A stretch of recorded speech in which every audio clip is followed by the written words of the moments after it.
I was here last year, and it was 2 days before I was doing an audition for the Aspen Music School. And I talked to you about what a conductor is. And I did the audition, and in looking back at it, the man who was deciding who would go, there was nothing he could do but find a way for me to be there. And when he got on the phone and said, well, I'm letting you come because of this, well, not really because of this, but he was... he couldn't explain it. He couldn't explain it. And so I had 9 weeks of living in an atmosphere of music, and it was such a strong touchstone for me that when I was coming back into my normal everyday life, I was driving across the desert of Utah, and I said, in a way, I said to myself, I know that I'm not at the end of my goal now, but every movement I see towards that goal, I'm going to relish it. And that's what I'm in the process of. I really know I'm in the process of this opening, and I don't exactly know where it's going. But as soon as I got home, I got a phone call from the local college saying their music professor had moved to Austin. Would I mind being their new music professor? And I said, well, that fits. And someone called up and said they were having auditions for the Nevada Opera, and there were a couple days, so we went down and auditioned, and they said, we really don't have any room for you, but we'd like you to be in anyway. And I said, that fits. And they were completely effortless and very, very satisfying. And I find... Are you saying to us that without pinpointing the specifics of how you want it to unfold, that somehow you've managed to find the feeling place of the ecstasy, and the universe keeps figuring out what matches that and giving it to you? Yes. Write that down.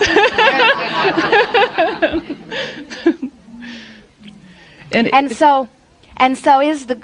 In other words, your goal may be bigger and more clearly projected than you'd ever... In other words, you didn't know how it was going to unfold, or where, or exactly when, or with who.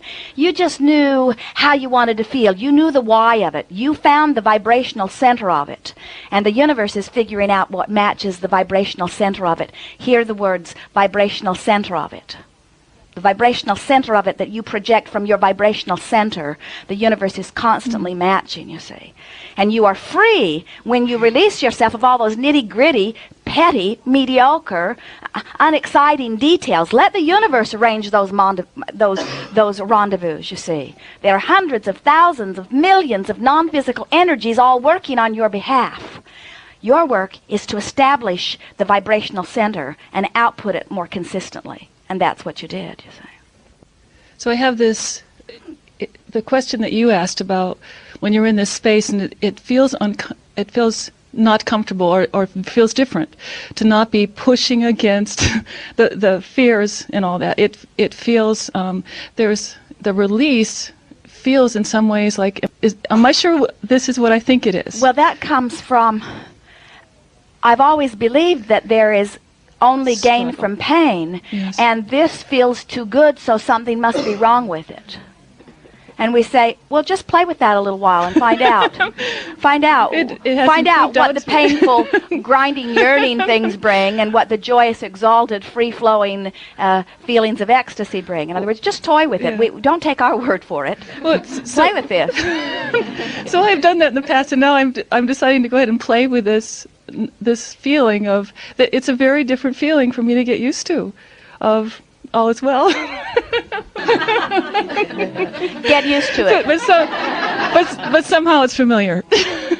Well, you see, what happens is the contrast keeps you sharp. In other words, because if you fall back into an old thought, you'll get that little twinge. Feel it immediately, and you see, the wonderful thing is that what happens is every time you line up your energy and something unfolds, and the manifestation comes, you not only get the benefit of the new manifestation, but you also get the benefit of a new perspective from which to want. Mm-hmm. And in that new perspective, you are not as sure-footed.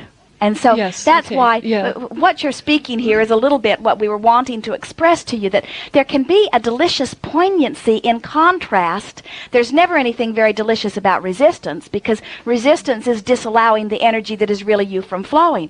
But there's a poignancy in contrast that can be very wonderful. In other words, we see you. You don't want to eat the same thing every day. And so contrast keeps you sharp and clear and asking and balanced, and And there are so many ways in which you can get it. In other words, we like it when your contrast is the contrast of, do I want this wonderful experience or this wonderful experience, rather than the contrast of, do I want agony or ecstasy. Good.